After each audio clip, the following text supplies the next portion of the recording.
ओम। हम सबके आदरास्पद आदरणीय आचार्य जी, संस्थापक गुरुकुल विश्व भारती रोहतक, सम्मानित शिक्षक वृंद, प्रिय विद्यार्थियों, कल हमने मित्र का चुनाव किस प्रकार से करें, कैसा हमारा मित्र हो, कौन कौन से उसमें गुण हो, उस विषय में हमने कल चर्चा श्रवण की।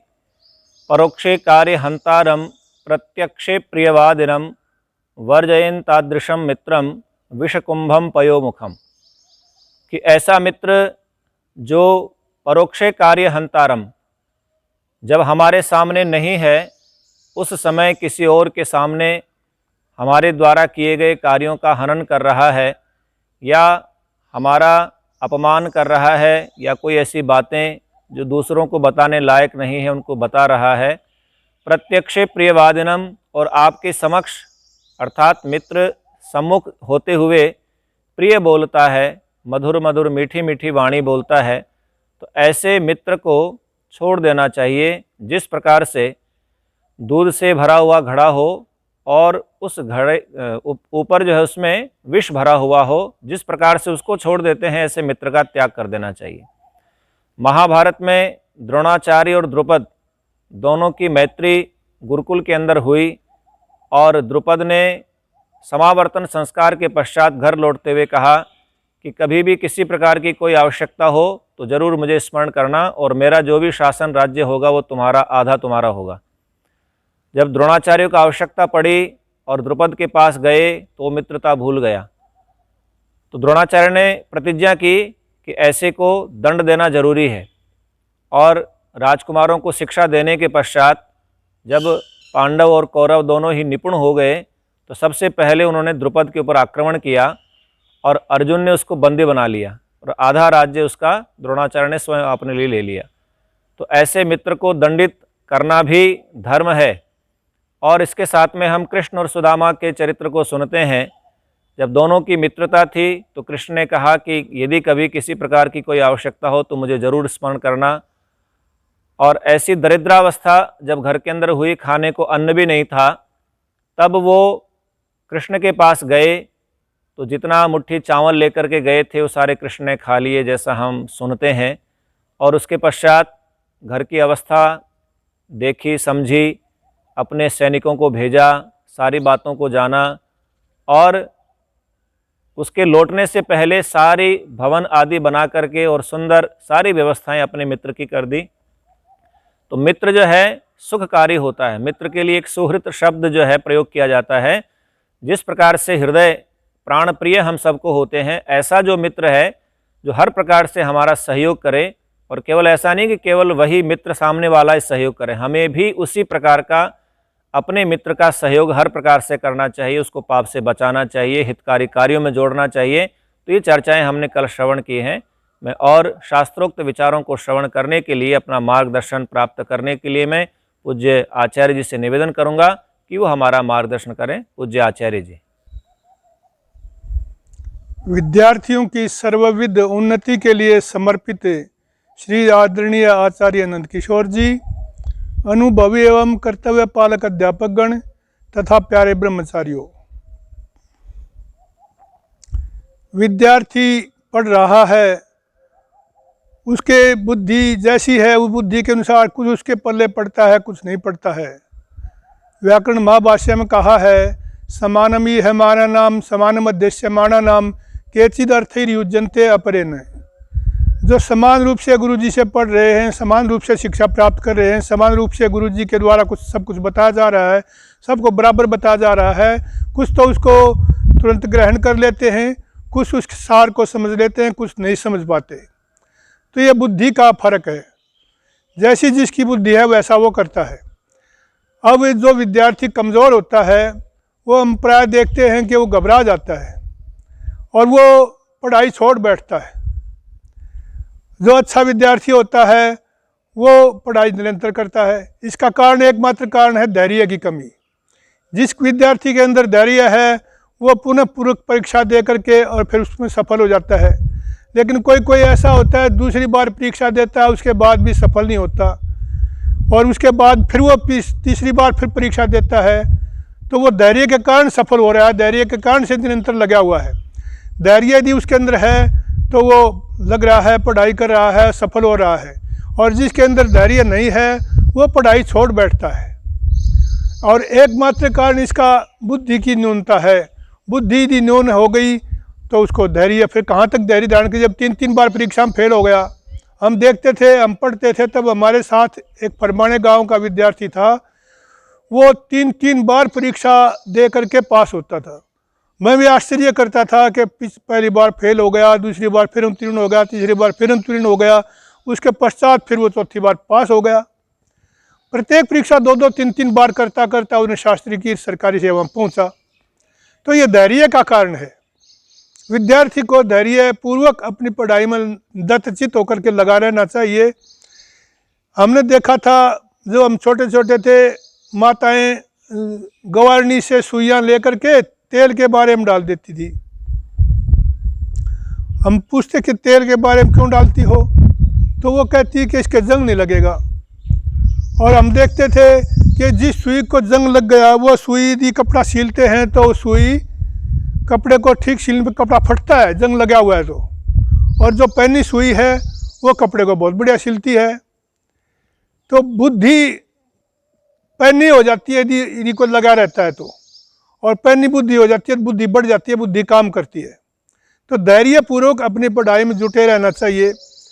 किसी ने कहा है, त्याज्यम न धैर्यम विदुरेपि काले धैर्यात् कदाचित् स्थितिमाप्नुयात् स यथा समुद्रेऽपि च पोतभंगे सायांत्रिको वांछति तर्तुमेव। विदुरे अपि काले धैर्यम न त्याज्यम। विपत्ति के समय भी धैर्य नहीं छोड़ना चाहिए। धैर्यात् कदाचित् स्थितिमाप्नुयात् स, वो धैर्य जो उस काम को कर रहा है, वो विद्यार्थी या वो व्यक्ति हो सकता है धैर्य धारण करने से फिर अपनी सफलता प्राप्त कर ले। यथा समुद्रे पिचपोत भंगे, जिस प्रकार समुद्र में उसका पानी का जहाज यदि डूबने लगा है तो डूबते हुए सब यात्री उससे निकल पड़ते हैं और तैरने की कोशिश करते हैं। सायांत्रिक है अंशति तर्तुमेव हुआ, व्यापारी यात्री उस समय भी तैरने की इच्छा करता है, तैरने का प्रयास करता है। हो सकता है कुछ न कुछ उसको कहीं से कोई सहारा मिल जाए और उसकी हिम्मत से सफल हो जाए। ये बात हम ज़्यादातर देखते हैं अपने किसान भाइयों में। किसान भाई का खेत पड़ा है और समय आ गया फसल बोने का, घर में बीज नहीं है, बीज भी कहीं से लाया है, ला करके उसने बीज बो दिया। बीज बो दिया, फिर उसमें बूंद हो गई, बूंद होते ही धूप निकल गई, वो धरती पपड़ा गई। वो बीज जो डाला था वो उग नहीं सका, बीज गया। फिर वो हल से जोतता अपने खेत को, फिर जुताई करने के उपरांत फिर बीज लाता है कहीं से, फिर बीज बोता है। और उसके बाद फसल जब तैयार हो गई तो उसमें ओले पड़ गए। कभी ओले पड़ने के बाद कभी कीड़ा लग गया, कभी अतिवृष्टि ने फसल को मार दिया। लेकिन किसान धैर्यपूर्वक लगा रहता है, हिम्मतपूर्वक लगा रहता है, बार बार लगा रहता है। ये हम किसान से सीखते हैं कि किसान कभी भी अपने खेत को खाली छोड़ने की कोशिश नहीं करता। कई बार तो यहाँ तक नौबत आ जाती है, फसल इतनी खराब हो जाती है कि दरांती तक डालने की आवश्यकता नहीं पड़ती।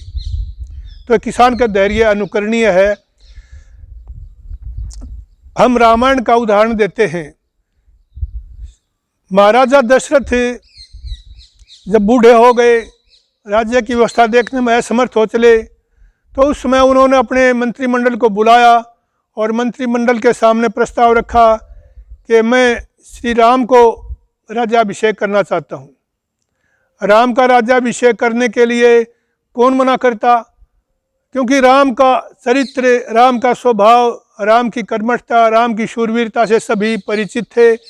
तो सब ने स्वीकृति दे दी और राज्याभिषेक की तैयारियां होने लगी।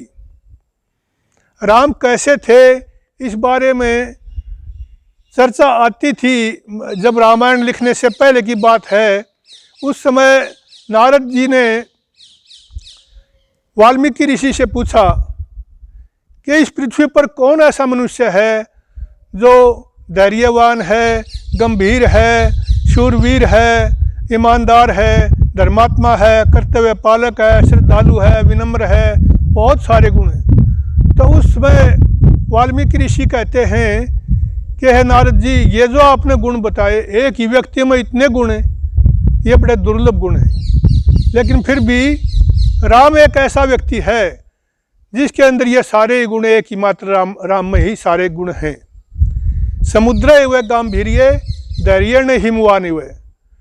गुण तो बहुत सारे बताए थे, लेकिन कहते हैं गंभीरता में समुद्र के समान श्री रामचंद्र जी हैं, और धैर्य उनका हिमालय जैसा है। तो इस प्रकार के उस राम को जब राजा अभिषेक के लिए कह दिया, तो उसके मन पर ज़्यादा उसने खुशी नहीं, प्रसन्नता नहीं दिखाई कि मुझे गद्दी मिल गई, मैं सम्राट हो गया, मैं सबसे विशेष सम्मान का पात्र हो गया। कुछ ज़्यादा प्रसन्नता नहीं दिखाई। और न ही उसने, जब उसको अगले दिन की परिस्थितियों के कारण से माता कैकेयी ने जब ये शर्त लगा दी कि नहीं, राजा भरत को बनाएंगे, आपने वर दिया है, भरत ही राजा होना चाहिए। बहुत अनुनय विनय करने के उपरांत भी कैकेयी नहीं मानी, तो उसने कैकेयी को स्वीकृति दे दी, ठीक है। लेकिन जब राम आए, राम को उन्होंने नहीं कह सके, वे कुछ भी इतने दुखी थे, मूर्छित होकर गिर गए। तो माता कैकेयी ने उसको रामचंद्र जी को बताया कि राम, आपके पिताजी कुछ नहीं कह सकते, नहीं बोल सकते, लेकिन रावण की इच्छा ये है कि राज्य भरत को मिले और आप बन जाएंगे। तो राम के मन पर कोई भी विकार नहीं आया। आहूतस्य अभिषेकाय विसृष्टस्य वनाय च न मया लक्षितस्तस्य स्वल्पोप्याकार विभ्रमय। महर्षि वाल्मीकि कहते हैं कि जब उसको अभिषेक के लिए बुलाया गया, राजा अभिषेक के लिए उसकी तैयारियां की गई, उसको सूचित किया गया, और विसृष्टस्य च वनाय च, और वन के लिए उसको विदा कर देने के लिए निश्चय हो गया कि वन में जाइए। तो कहते हैं कि मया तस्य स्वल्पोप्याकार विभ्रमण न लक्षित है, कि मैंने उसके आकार में थोड़ा सा भी परिवर्तन नहीं दिखाई दिया, वही उसकी आकृति रही, कोई उसका मन मैला नहीं हुआ, कोई उसने दुख अनुभव नहीं किया। जैसा उसका चेहरा पहले था वैसा ही उसका चेहरा बाद में भी रहा। तो ये धैर्य के लिए कितना बड़ा उदाहरण हमारे सामने प्रस्तुत है, सामान्य बात नहीं है। और वन जाने के उपरांत भी जब राक्षसों ने, रावण ने सीता उठा ली, उधर पिताजी का स्वर्गवास हो गया, पति पत्नी समेत दोनों भाई और पत्नी वन में मारे मारे फिर रहे हैं, और पत्नी उठा ली। उसके उपरांत भी राम ने अपना धैर्य नहीं छोड़ा, धैर्य पूर्वक सुग्रीव को साथी बनाया, और सुग्रीव की सहायता से उसने अकेले केवल सुग्रीव की तो ये सहायता थी कि सुग्रीव ने उसको वचन दिया कि मेरे सेना आपको सुपुर्द है, मेरा मंत्रिमंडल आपको सुपुर्द है, और मेरी सारी जनता आपको सुपुर्द है।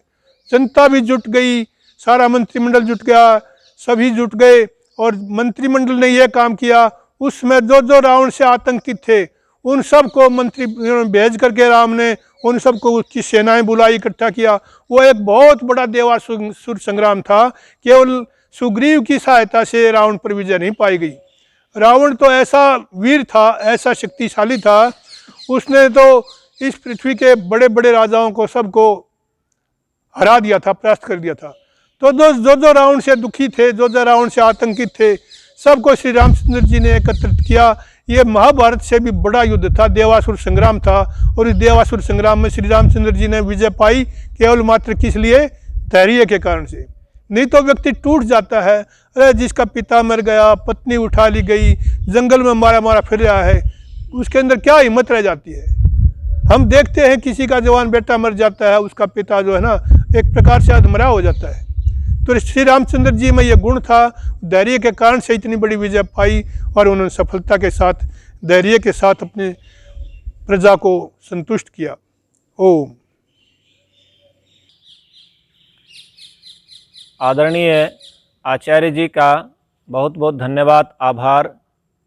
वर्तमान में हम देखते हैं जितने भी पारिवारिक कलह हैं, झगड़े हैं, या समाज के अंदर इतना उत्पात है, उसका मूल कारण धृति का न होना है, धैर्य का न होना है। मनु महाराज जी ने धर्म के 10 लक्षण बताए हैं और उनमें सबसे पहला जो लक्षण है वो धृति है, धैर्य है, पेशेंस है। तो पेशेंस, धैर्य किस प्रकार से हम अपने जीवन में धारण करें, उसका अनुपम उदाहरण रामायण से श्री रामचंद्र जी का हमारे समक्ष उपस्थित किया। और हम धैर्य के साथ, पेशेंस के साथ, धृति के साथ निरंतर आगे की ओर बढ़ते रहेंगे तो निश्चित रूप से हम अपना कल्याण कर पाएंगे, राष्ट्र का कल्याण कर पाएंगे। मैं पूज्य आचार्य जी का बहुत बहुत धन्यवाद, आभार व्यक्त करता हूँ। ओम।